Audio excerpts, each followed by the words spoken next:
Құрметті автокөлік иелері, мемлекет басшысының тапсырмасы бойынша шетелдік автокөліктерді заңдастыру жұмыстары жалғасуда. Бүгінгі күнде 35 мың азаматтың өтінімі мақұлданып, сонымен қатар 15 мың азамат өздерінің көлік құралдарын мемлекеттік есепке тіркеді.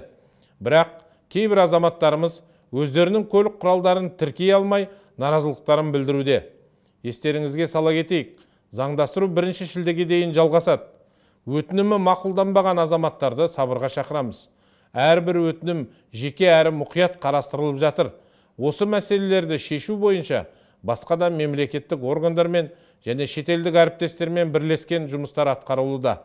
Атап айтсақ, көлік құралын басқа елден тіркеуден шығару, кедендік тазартудан өтпеген және ешқандай мемлекетте есепте тұрмаған, яғни қосалқы бөлшектер болып кірген көліктер бойынша нақты шешімдер қабылданатын болады.